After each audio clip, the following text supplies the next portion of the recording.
مفتی سلطان کے بیانات کے لیے مفتی سلطان آفیشل کو سبسکرائب کریں۔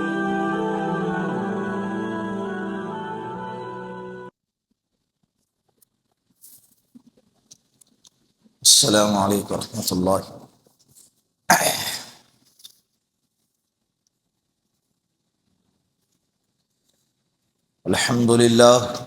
الحمد للہ نحمده ونستعینه ونستغفره ونؤمن به ونتوکل علیہ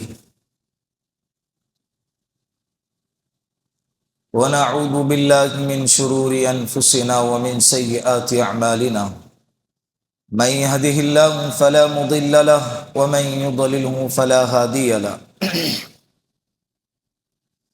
ونشهد أن لا إله إلا الله وحده لا شريك له، ونشهد أن سيدنا وسندنا وحبيبنا ومولانا محمدا عبده ورسوله. أما بعد فقد قال الله تبارك وتعالى في القرآن المجيد والفرقان الحميد: فأعوذ بالله من الشيطان الرجيم، بسم الله الرحمن الرحيم.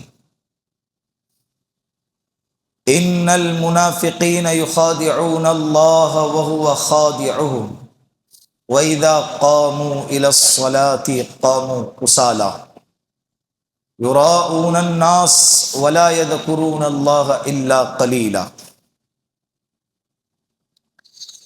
وجاء في الحديث وقال النبي صلى الله عليه وسلم: من ترك الصلاة متعمدا فقد كفر، أو كما قال عليه الصلاة والسلام. صدق الله المولانا العظيم وصدق رسوله النبي الكريم، ونحن على ذلك من الشاهدين والشاكرين والحمد لله رب العالمين. پیار محبت کے ساتھ ایک دفعہ درود پاک پڑھ لیں۔ اللہم صلی علی محمد فی اول کلامنا، اللہم صلی علی محمد فی اوسط کلامنا، اللہم صلی علی محمد فی آخر کلامنا۔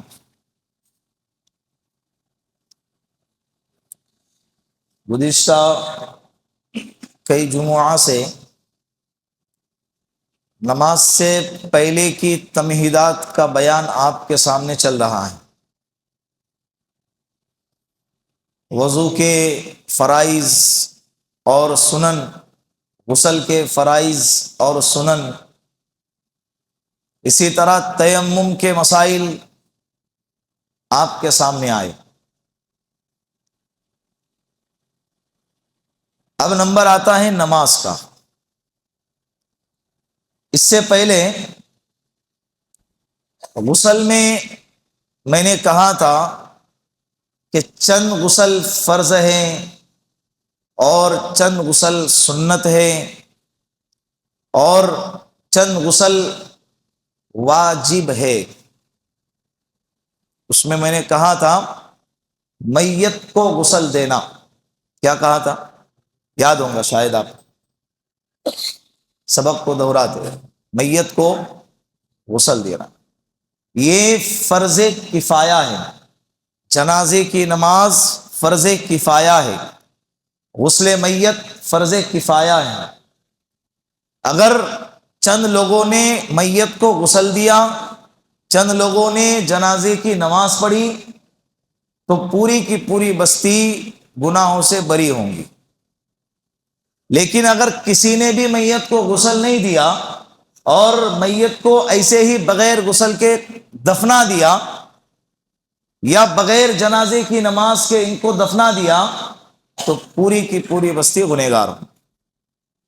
اسے کہتے ہیں فرض کفایہ۔ کیا کہتے ہیں؟ فرض۔ جیسے سنت علی الکفایہ، رمضان المبارک میں آخری عشرے کا اعتکاف ہوتا ہے۔ اگر کسی مسجد میں ایک بندہ بھی اعتکاف میں نہیں بیٹھے گا تو پوری بستی کیا ہوں گی؟ گنہگار۔ کفایہ، یہ پوری بستی اور قوم کی طرف سے کفایت کرنے والا بندہ ہوگا۔ تو یہ میت کا غسل، یہ فرض کفایہ ہے۔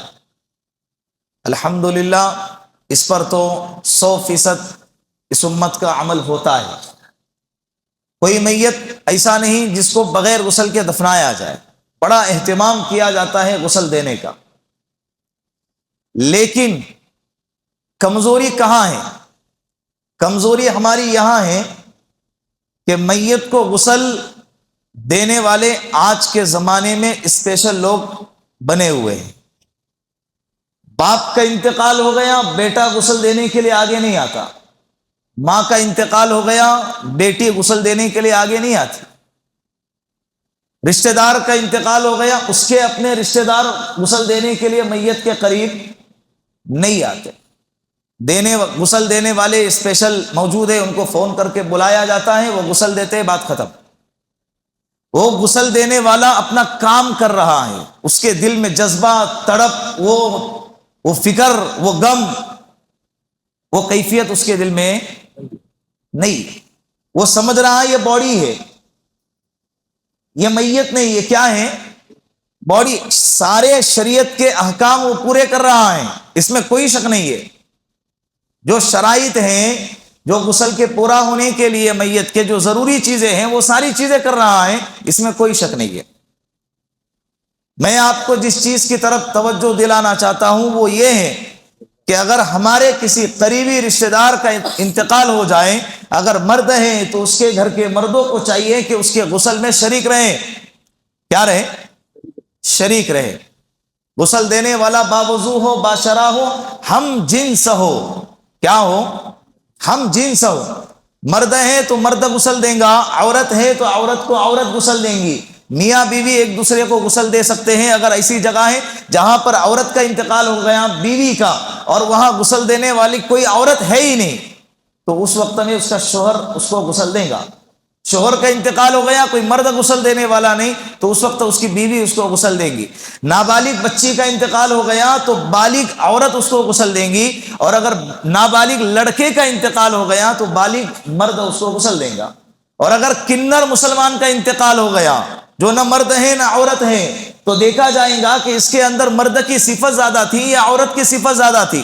اگر مرد کی صفت زیادہ تھی تو مرد اس کو غسل دے گا، اور اگر عورت کی صفت زیادہ تھی تو عورت اس کو غسل دے گا۔ اس قوم میں یہ دو صفتیں پائی جاتی ہیں۔ بات سمجھ میں آ رہی ہے؟ تو یہ غسل دینے کے لیے آگے بڑھنا چاہیے۔ بیری کے پتے ڈالنا ضروری نہیں ہے، سنت ہے۔ سنت ہے، صابن اور بیری کے پتے دونوں میں سے کسی کا بھی استعمال کر سکتے ہیں۔ پردے کا اہتمام ہو، تخت پہ اس کو لٹایا جائے، چاروں طرف سے پردہ، اور اس میت کو سطر، اس کے سطر کو ڈھانکا جائے۔ مرد کا سطر ناف سے لے کر گھٹنے سے نیچے ہے، عورت کا سطر چہرہ، ہتھیلی اور پیر کے علاوہ پورا جسم ہے۔ ایک کپڑے سے ڈھانکا جائے اور اپنے ہاتھوں میں دستانے پہن کر اس کے پیٹ کو دبا کر اس کے پیٹ سے استنجا کو نکالا جائے۔ پہلے اس طرح سے کریں، پھر اس کے بعد غسل دینے کا طریقہ وہی ہے جو زندوں کا طریقہ ہوتا ہے۔ جس طرح سے وضو کیا جاتا ہے نماز کے لیے، اس کو بھی اسی طرح وضو کروایا جائے گا۔ وضو مکمل ہونے کے بعد جہاں تک ممکن ہے وضو کرانے کی کوشش کریں گے، لیکن کبھی باڈی اس شکل کی ہوتی ہے کہ اس کو وضو کرانا مکمل ممکن نہیں ہوتا ہے، تو وہاں پر جہاں تک ممکن ہے وہاں تک کریں گے، جہاں پر ممکن نہیں وہاں چھوڑ دیں گے۔ پھر سیدھے طرف سے پانی بہائیں گے، الٹے طرف سے پانی بہائیں گے، پھر پورے بدن پر پانی کو بہا دیں گے۔ بات سمجھ میں آ رہی ہے؟ یہ سمپل طریقہ ہے، ڈر لگتا ہے، بٹ وہی تو ایک چیز ہے جس سے ڈرنے کی نہیں ہے۔ وہ اٹھ کے تھوڑی پکڑے گا ہمیں، یا اٹھ کے مارے گا یا کچھ کرے گا۔ حالانکہ ڈرنے کا کوئی مسئلہ ہی وہاں نہیں، اور اگر پھر بھی ڈر لگتا ہے تو یہ ڈر اچھا ہے۔ یہ دنیا کی محبت کو دل سے نکالنے والی چیز ہے، یہ آخرت کو یاد دلانے والی چیز ہے۔ ہمارے والد صاحب کا 2020 میں جب انتقال ہو گیا، اللہ ان کے قبر کو نور سے بھر دیں۔ ہم 4 بھائی ہیں، چاروں بھائیوں نے مل کر، 5واں کسی کا ہاتھ نہیں لگا۔ چاروں کے آنکھوں میں آنسو تھے اور چاروں کے زبان پر دعائیں جاری تھی۔ ہر مرنے والا اس چیز کا مستحق ہے نا، ہر مرنے والے نے اولادیں پیدا کی ہے، رشتہ دار بنائے ہیں، اور مرنے کے بعد اگر کسی اور کے ہاتھ میں حوالے کر کے اس کو چلے جائے، یہ مناسب نہیں ہے۔ کیا نہیں ہے؟ مناسب نہیں۔ اب اگر آگے نہیں آئیں گے تو کب آئیں گے بھائی؟ کب آئیں گے؟ بڑے ادب کے ساتھ، بڑے اطمینان کے ساتھ، بڑے احترام کے ساتھ اس کو غسل دیا جائے، اور یہ اسی وقت ممکن ہے جب غسل دینے والا اس کا اپنا سگا ہو، اس کا اپنا کیا ہو؟ سگا۔ بعض علاقوں میں عورتیں، بیٹیاں اپنے ماؤں کے میت کے غسل میں جاتی نہیں ہیں، دور رہتی ہے، کھڑے رہ کر دیکھتی ہے، تماشا بن کر پردہ لے کر کھڑے رہتی ہے یا دور سے کھڑے رہتی ہے۔ آگے آنا چاہیے۔ یہ وہ ہستیاں ہیں جنہوں نے ہم کو دنیا میں جنم دیا، جن دنیا میں لے کر آئے ہیں، جن کے برکت سے، جن کے محنت اور قربانیوں سے ہم نے بچپنے سے لے کر جوانی تک کا سفر طے کیا ہے۔ آج وہ ہم کو چھوڑ کر دنیا سے چلے گئے۔ اب ان کے جنازے، ان کے غسل میں کتنے شدت کے ساتھ آگے آنا چاہیے، ہونا چاہیے یا نہیں ہونا چاہیے؟ بولو۔ انشاءاللہ اگر کبھی ایسا موقع آ جائے، یہ تو بھائی تم، اگر میں یہ جملہ بھی کہوں کہ کسی کے گھر میں یہ نہ ہو تو یہ جملہ کبھی قبول ہونے والا۔ اللہ نے دنیا کو بنایا ہی اس شکل کا کہ اللہ نے بگاڑنے کے لیے، اس کو ختم کرنے کے لیے بنایا ہے۔ کل من علیہا فان، جو دنیا میں آتا ہے اس کو فنا ہونا ہے۔ کل نفس ذائقۃ الموت، جس کے جسم میں جان ہے، چاہے وہ انسان ہو، چاہے جنات ہو، چاہے چرند ہو، پرند ہو، حیوان ہو، جو بھی ہے، سب کو موت کا مزہ چکنا ہے، یہ طے شدہ ہے۔ کوئی پہلے جاتا ہے، کوئی بعد میں جاتا ہے، کوئی بہت لمبی زندگی جیتا ہے۔ لمبی کا مطلب آج کے زمانے میں 100 سال، اس سے زیادہ نہیں۔ 100 کراس کیا تو اس کے دیدار کے لیے لوگ آتے ہیں کہ بھائی کون ہے ایسے شکل کا انسان جس نے 105 سال دیکھا، یا 100 آزادی، جنگ آزادی کو دیکھا، ملک ہندوستان کو آزاد ہوتے ہوئے دیکھا۔ ایسے لوگوں کے دیدار کو جاتے ہیں، اور ایسے بہت چیدہ لوگ ہیں، کم ہیں جو نظروں میں نہیں آتے۔ تو جانا سبھی کو ہے۔ تو اگر کبھی ایسا موقع آ جائے تو انشاءاللہ ہم آگے بڑھیں گے نا۔ تو اس کا طریقہ بہت سمپل ہے، بہت آسان ہے، کوئی مشکل نہیں ہے۔ یہ ہو گیا میت کو غسل دینے کا مسئلہ۔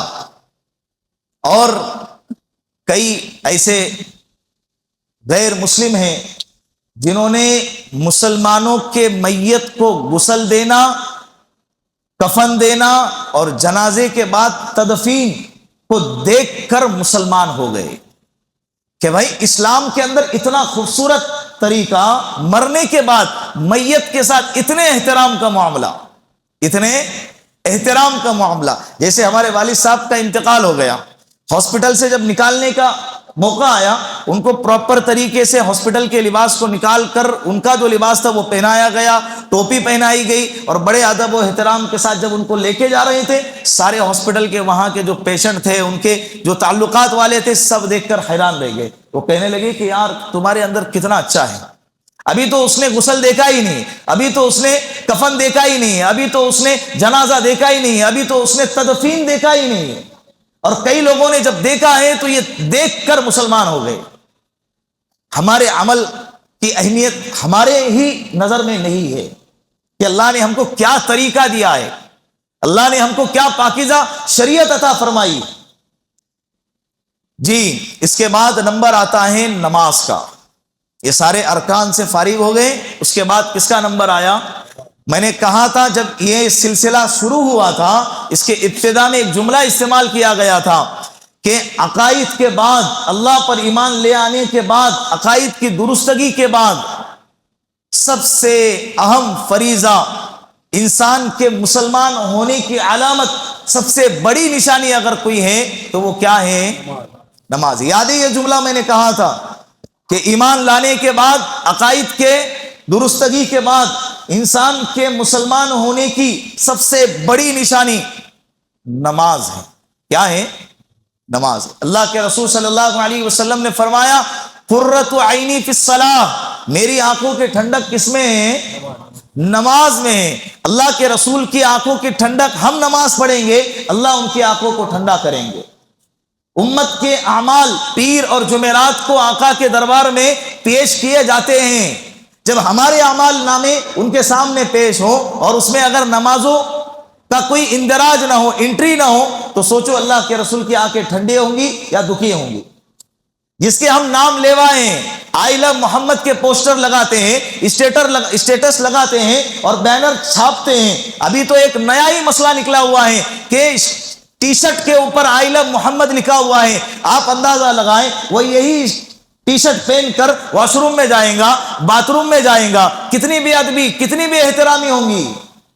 ایسا ہوتا یا نہیں ہوتا؟ لوگوں کی دیکھا دیکھی میں ہمیں کسی کو اپنا عشق دکھانا نہیں ہے، جس کو دکھانا ہے وہ دیکھ رہا ہے، جس کو دکھانا ہے وہ دیکھ رہا ہے، اور اس کو دکھانے کے لیے مسجد کی آبادی ہے، مسجد کے صفوں کو پورا کریں۔ اگر حقیقت میں آپ کو اللہ کے رسول سے عشق ہے، اللہ کے رسول صلی اللہ علیہ وسلم کا انتقال ہو گیا، حضرت بلال حبشی رضی اللہ عنہ مدینے کے ایک گلی میں بچے کی طرح بلک بلک کے رو رہے ہیں، ظہر کی نماز کا وقت ہوا، حضرت ابو بکر صدیق نے فرمایا رضی اللہ عنہ کہ ظہر کی نماز کا وقت ہوا، آقا کا جنازہ ہے، فرمایا کہ انس بلال کو بلاؤ، اذان کا وقت ہوا جا رہا ہے۔ حضرت انس نے فرمایا کہ میں جانتا ہوں وہ کہاں ہے، مسجد میں تلاش کیے نظر نہیں آئے۔ حضرت انس کہنے لگے میں جانتا ہوں وہ کہاں ہے، میں نے ان کو مدینے کے گلیوں میں بچے کی طرح بلک بلک کے روتے ہوئے دیکھا ہے۔ حضرت ابو بکر صدیق خود گئے اور ان کو پکڑ کر اپنے سینے سے لگایا اور رویا اور فرمایا بلال غم تیرا بھی ہے، غم میرا بھی ہے، لیکن کیا ہم اس بات پر راضی ہوں گے کہ اللہ کے رسول صلی اللہ علیہ وسلم کا جنازہ ہو اور اللہ کے رسول کے حکم کو توڑا جائے؟ کہ اللہ کے رسول اس بات سے راضی ہوں کہ ان کے جنازے کے وقت میں نماز اور اذان کو چھوڑا جائے؟ حضرت بلال حبشی کو اٹھا کر لے کر آئے اور انہوں نے پھر اذان دی اور جنازہ رکھا ہوا ہے، ظہر کی نماز ادا کی گئی۔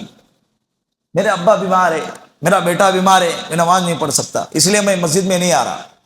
یہی وقت تو زیادہ مسجد میں آنے کا ہے، یہی وقت تو اللہ کے سامنے گڑ گڑانے کا ہے۔ ایسے ہی وقت میں نمازیں کیا کر دیتے ہیں؟ بیماری کو دور کرنے والے اللہ ہیں، موت کو آسان کرنے والے اللہ ایک، موت تو بہرحال آنی ہے، کتنی ہی دعائیں مانگو، جس کی جس وقت موت آنی ہے وہ اس وقت اس کو اٹھا کر لے جائیں گی۔ بات سمجھ میں آ رہی؟ فَإِذَا جَاءَ أَجْلُهُمْ لَا يَسْتَأْخِرُونَ سَاعَةً وَلَا يَسْتَقْدِمُونَ۔ جب کسی کے موت کا وقت آتا ہے تو نہ ایک لمحہ آگے جاتی ہے نہ ایک لمحہ پیچھے جاتی ہے۔ اینما یدرککم الموت ولو کنتم فی بروج مشیدہ، چاہے تم لوہے کے سلاخوں کے اور لوہے کی دیواروں کے اندر محفوظ جگہ میں چھپے بیٹھے ہو، موت تم کو وہاں پر بھی آ کر دبوچے گی۔ یہ قرآن کہتا ہے، کوئی نہیں بچ سکتا اس سے۔ دعائیں مانگے گی اللہ سے، آسانی ہو، بیمار اگر اس کے مقدر میں موت نہیں ہے اللہ اس کو شفا عطا فرمائے، لیکن نہیں، لوگ بھیڑ بنے ہوئے ہیں کہ ایسے وقت میں بھی نماز کی طرف نہیں آتے ہیں، نماز کی طرف نہیں، پتہ نہیں کیا ہو گیا ہے لوگوں کو۔ اللہ کے رسول صلی اللہ علیہ وسلم نے فرمایا کہ من ترک الصلاۃ متعمدا فقد کفر، جو شخص جان بوجھ کر نماز چھوڑے گا اس نے کفر کیا ہے۔ کیا کیا ہے؟ بعض علماء کرام کا یہی موقف ہے کہ نماز کا چھوڑنے والا کافروں کے زمرے میں چلا جاتا ہے۔ کل قیامت کے دن جہنمیوں کو جہنم میں جب ڈالا جائے گا، ان سے پوچھا جائے گا کہ تمہیں جہنم میں کس چیز نے ڈالا، تو وہ یہی جواب دیں گے کہ لم نکو من المصلین، ہم نماز نہیں پڑھتے تھے۔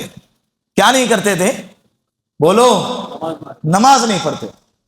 چھوڑی جا رہی ہے آج، تھوڑے تھوڑے تقاضے پر چھوڑی جا رہی۔ تقاضے تو چھوڑو، جان بوجھ کر موبائل ہاتھ میں ہے، اذان کی آوازیں کانوں میں گونجی ہیں، لیکن اس کے باوجود ٹس سے بس نہیں ہو رہے ہیں۔ اللہ جب کسی کو نعمتوں سے محروم کرنا چاہتا ہے، اللہ جب کسی سے ناراض ہوتا ہے نا، تو اللہ نعمتیں نہیں چھینتا، اللہ سجدوں کی توفیق چھین لیتا ہے۔ اللہ کیا چھینتا ہے؟ ارے میرے ہاتھ میں موبائل ہے، گھڑی ہے، گاڑی ہے، گھر ہے اور بنگلہ ہے، ساری نعمتیں ہیں، گرم گرم کھانا، میرے جیب میں پیسہ ہے، اکاؤنٹ میں بیلنس ہے، سب کچھ ہے، پھر اللہ کیسے ناراض ہے؟ اللہ ناراض ہونے کی نشانی یہ نہیں ہے کہ اللہ کیا کرے۔ اللہ نے فرعون کو حکومت دی تھی، مکہ کی سرداری ابو جہل کو اللہ نے عطا کی تھی، ناراض تھے نا۔ اللہ جب کسی سے ناراض ہوتا ہے تو دنیا نہیں چھینتا، اللہ کیا چھین لیتا ہے؟ اللہ سجدوں کی نعمت چھین لیتا۔ آپ اندازہ لگائیں، اگر آپ کو مسجد میں آنے کی توفیق نہیں ہے، آپ فجر ظہر عصر مغرب کی نمازوں میں مسجد کو نہیں آ رہے، فقط جمعہ کی نماز کو آ رہے، آپ خود فیصلہ کریں کہ اللہ آپ سے راضی ہے یا اللہ آپ سے ناراض ہے۔ اعمالکم عمالکم، جیسے ہمارے اعمال ہوتے ہیں اللہ ہمارے سروں پہ حکمران کو ایسے ہی مسلط کرتے ہیں، جیسے اعمال ہمارے آسمانوں کی طرف جاتے ہیں اللہ کی طرف سے فیصلے بھی ویسے ہی اترتے ہیں۔ ہمارے اعمال اللہ کی طرف ایسے جا رہے ہیں جو اللہ کو پسند نہیں ہے، اوپر سے حالات ایسے اتر رہے ہیں جو ہمیں پسند نہیں ہے۔ ہر نئی صبح ایک فتنے کو جنم دیتی ہے، ہر نئی صبح ایک نیا فتنہ لے کر ہمارے سامنے استقبال کے لیے کھڑی ہوتی ہے۔ ہمارے اعمال درست نہیں ہے، اور اعمال کی درستگی میں سب سے پہلا نمبر آتا ہے نماز کا۔ کس کا نمبر آتا ہے؟ بولو، نماز کا۔ کانوں کی لذت کے لیے اللہ کے واسطے یہ بیان نہ سنیں، بہت اچھے الفاظ، بہت پیارے ہیں، دل پہ چھو رہے۔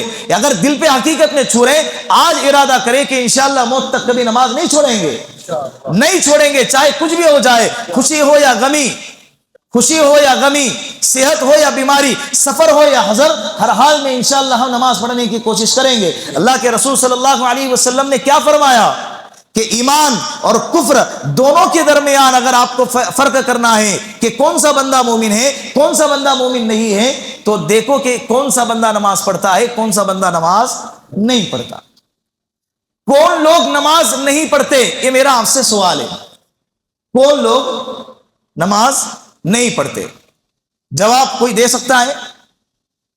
اگر کوئی نہیں دے سکتا تو میں جواب دیتا ہوں۔ جو مردہ ہیں وہ نماز نہیں پڑھتا۔ جو مردہ ہیں، کبھی دیکھا ہے مردے کو نماز پڑھتے ہوئے؟ آنکھیں بند، اعمال کا اختیار ختم، کچھ نہیں کر سکتے۔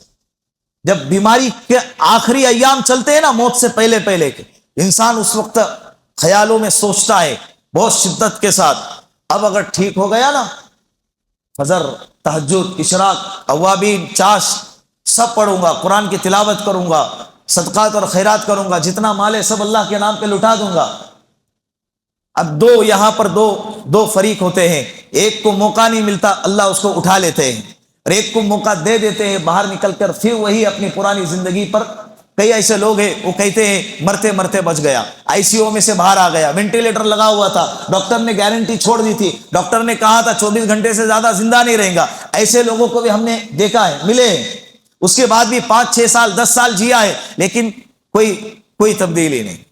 کوئی جیسے سوچا تھا باہر آ گئے، پھر وہی بندر کی طرح کہ بارش برسنے لگی تو ایک درخت سے دوسرے درخت پہ، پر اللہ سے کہنے لگا اے اللہ اب بارش روک دے، میں اپنے بندروں کے مکانات نہیں ہوتے، آپ نے دیکھا ہے، ہوتے ہی نہیں تو کیا دیکھیں گے، بندروں کے مکانات نہیں ہوتے ہیں، وہ جب ایک درخت سے دوسرے درخت پہ کودتا ہے، بارش برستی، اللہ سے دعا کرتا ہے اے اللہ اب بارش روک دے، میں اپنا مکان بناؤں گا۔ جیسے ہی بارش رک گئی، پھر وہ ایک درخت سے دوسرے درخت پہ کودنے لگتا ہے، بھول جاتا ہے، پھر بارش برستی ہے، تکلیف ہوتی ہے، اللہ سے دعا کرتا ہے۔ ہمارا یہی حال ہے، جب تکلیف آتی ہے اللہ سے دعا کرتے ہیں، اللہ تکلیف کو ہٹا دیتے ہیں، پھر انسان وہی اپنی پرانی روش پر شیطان کے تابع ہو کے زندگی گزارتا ہے، نفسانی خواہشات کو پورا کرنے میں لگ جاتا ہے۔ یہی حال ہے، یہی حال ہے بھائی۔ زندگی ہو رہی ہے مثل برف کم، رفتہ رفتہ، چپکے چپکے، دم بدم، بہت تیزی کے ساتھ ہماری زندگی آخرت کی طرف روا دوا ہے۔ اللہ کے واسطے اس کی قدر کرو، مسجدوں کو آباد کرو۔ تو کون لوگ نماز نہیں پڑھتے ہیں؟ جو مردہ ہیں۔ بولو کون ہے مردہ اس میں سے؟ کون ہے مردہ؟ کوئی نہیں ہے، نہیں ہے نا، ہم مردوں میں شامل نہیں ہیں۔ دوسرے نمبر پہ جو نماز نہیں پڑھتے وہ نابالغ ہے۔ کون ہے؟ جن پہ نماز فرض نہیں ہے، وہ پڑھے تب بھی مسئلہ نہیں ہے اور نہیں پڑھے تب بھی کوئی مسئلہ نہیں ہے، نابالغ لوگ۔ ابھی جو بالغ حضرات اس مجمع میں بیٹھے ہوئے ہیں، ابھی آپ خود اندازہ لگائیں کہ میں نابالغ ہوں یا میں مردوں میں شامل ہوں۔ تیسرے نمبر پہ جو نماز نہیں پڑھتے وہ کون ہے؟ حیض اور نفاس والی عورت۔ حیض اور نفاس والی عورت، جس کو ماہواری کا خون آ گیا یا جس کے گھر میں بچہ پیدا ہو گیا جس عورت کو، وہ یہ عورت ان ایام میں کیا نہیں کریں گی؟ اور اس کو نماز معاف ہے، وہ بعد میں قضا بھی نہیں کریں گی۔ ان ایام میں نماز نہیں پڑھیں گی، روزہ نہیں رکھیں گی، قرآن کی تلاوت نہیں کریں گی، بعد میں روزے کی قضا کریں گی لیکن نماز کی قضا نہیں کریں گی۔ تو آپ خود اپنے زندگی کا جائزہ لیں کہ کیا میں مردوں میں ہوں یا میں نابالغ میں ہوں یا میں جملہ کمپلیٹ کرو نا میرا ذرا، یا آواز ہی نہیں آ رہی، یا میں سن رہے یا نہیں سن رہے، یا سمجھ میں نہیں آ رہا میں کیا کہہ رہا ہوں۔ کون لوگ نماز نہیں پڑھتے؟ کون لوگ نماز نہیں پڑھتے؟ میں مردہ نہیں ہوں، میں نابالغ نہیں ہوں، میں حیض اور نفاس والی عورت بھی نہیں ہوں۔ چوتھے نمبر پہ جو نماز نہیں پڑھتے وہ کون ہے؟ کون ہے کسی کے ذہن میں؟ بولو ہے کسی کے ذہن میں؟ آواز لگاؤ کدھر سے؟ پاگل مجنو، پاگل اور مجنو یہ نماز، ان پر بھی یہ مکلف نہیں ہے شریعت کے. اگر یہ پڑھیں گے تب بھی مسئلہ نہیں، نہ پڑھے تب بھی کل قیامت کے دن سے کوئی پوچھ گچھ نہیں ہوں گی. 5ویں نمبر پہ جو نماز نہیں پڑھتے وہ کون ہے؟ کون ہے؟ کافر. کون ہے؟ کافر لوگ نماز نہیں پڑھتے. ہمارا شمار کس میں ہے؟ ہم اپنی زندگی کا جائزہ لیں. اللہ نے الحمدللہ ایمان والا بنایا، اللہ نے الحمدللہ زندہ رکھا ہے، اور الحمدللہ حیض اور نفاس والے زمرے میں شامل نہیں کیا ہے، اور الحمدللہ بالغ بھی ہے، اور الحمدللہ ہم عقل مند ہیں، مجنون اور پاگل نہیں ہیں. یہ 5 چیزیں ہمارے زندگی میں نہیں پائی جاتی، اس کے باوجود اگر ہم نماز نہیں پڑھتے تو آپ اندازہ لگائے. قرآن جو ہے نا، قرآن آپ 5واں پارہ اٹھائیں، آخری صفحہ، ان المنافقین یخادعون اللہ وهو خادعهم.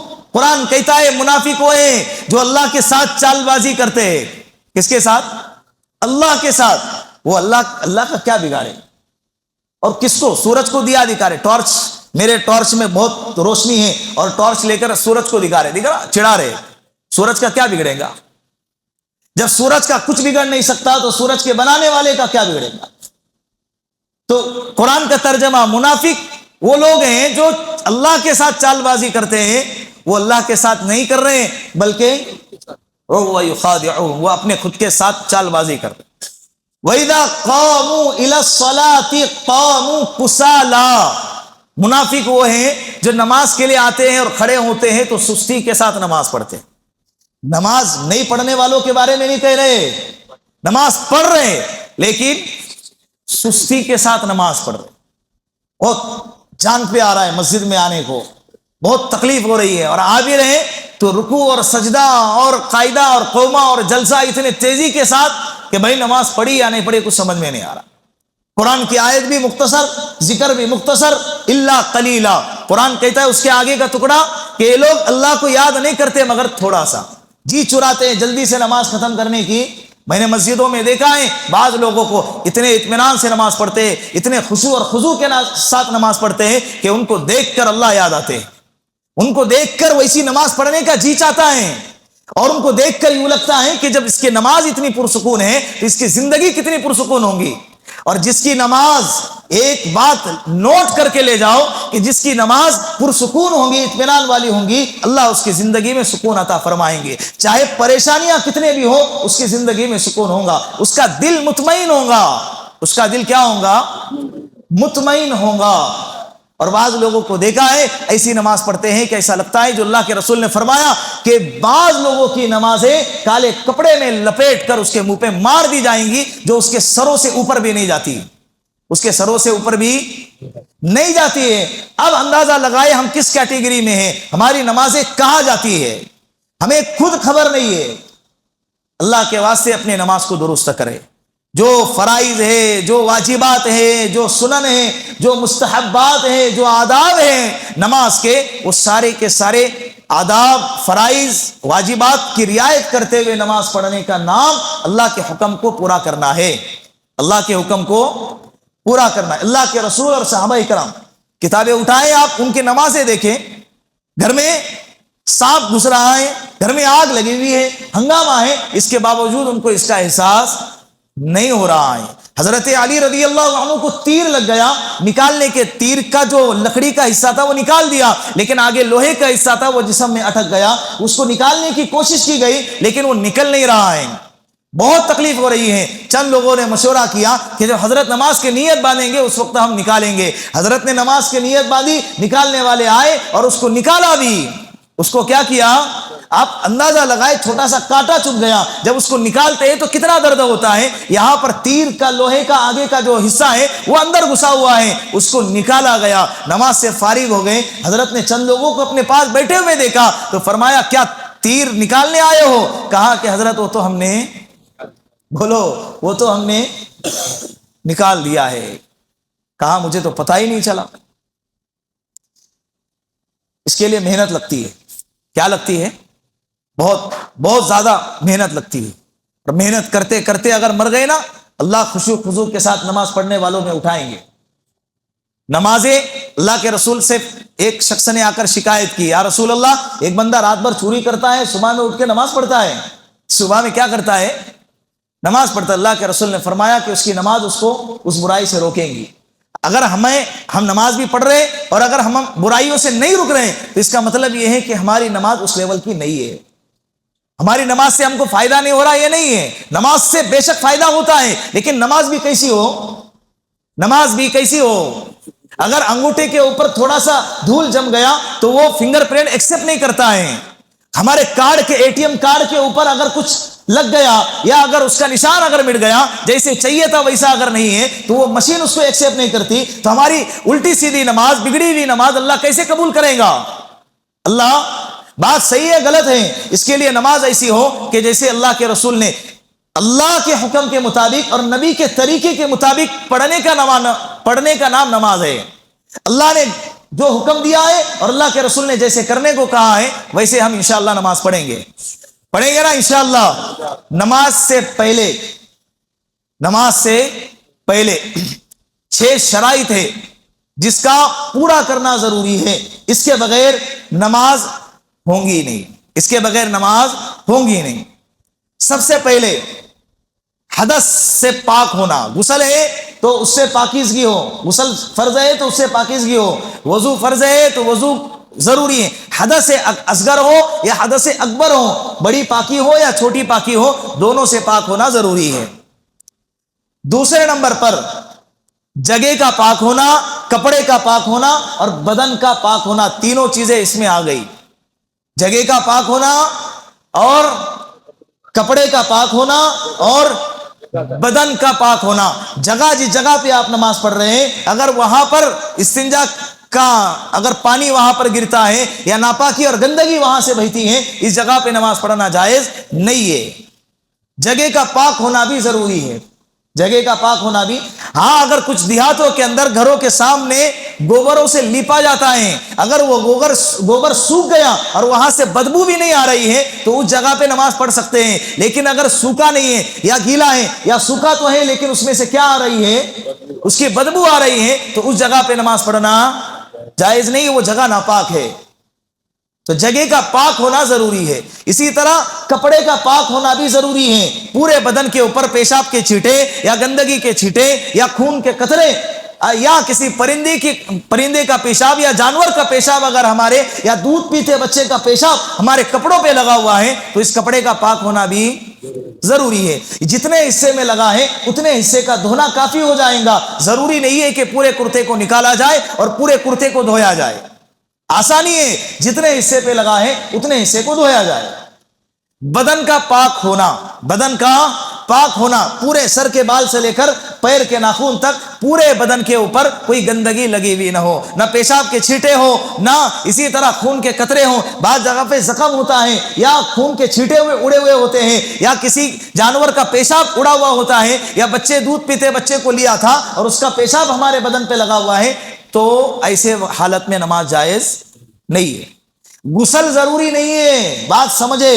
اگر پیر پہ پیشاب لگ گیا تو اس کا مطلب یہ نہیں کہ نماز نہیں پڑھ سکتے تو غسل کرنا ہے۔ نماز نہیں پڑھ سکتے کا مطلب اس حالت میں نماز نہیں پڑھ سکتے، غسل فرض نہیں ہوا، اتنے حصے کو آپ کو دھونا ہے، اتنے حصے کو کیا کرنا ہے؟ آپ کو دھونا ہے۔ پیر پہ پیشاب کے چھینٹے ہیں، پیر دھو لو کافی ہو جائے گا، وضو کر کے آپ نماز پڑھ لو۔ بات سمجھ میں آ گئی؟ آگے بہت ساری باتیں ہیں، نماز سے پہلے کے شرائط، نماز کے اندر کے شرائط، پھر اس کے واجبات، اس کا طریقہ میں کھڑے رہ کر انشاءاللہ آئندہ جمعہ اگر زندگی باقی رہی اور مضمون اگر مکمل ہو گیا ٹھیک، ورنہ آئندہ جمعہ چلتا رہے گا جمعہ کا سلسلہ۔ آپ لوگ تو جمعہ کو آتے ہیں، پورا ہفتہ آپ کا دیدار ہوتا نہیں ہے، ترستی ہے آنکھیں آپ کو دیکھنے کے لیے، لیکن آپ کا نورانی یہ خوبصورت چہرہ پورا ہفتہ نظر نہیں آتا۔ تو جمعہ میں جب آئیں گے انشاءاللہ جمعہ کے اندر اس کے بعد کے جو مسائل ہیں آپ کے سامنے بیان کیے جائیں گے۔ وآخر دعوانا ان الحمدللہ رب العالمین۔ جن حضرات نے سنتیں نہیں پڑھی ہے، بیچ میں جگہ خالی نظر آ رہی ہے، صفحے مکمل کرے اور سنتیں پڑھ لیں۔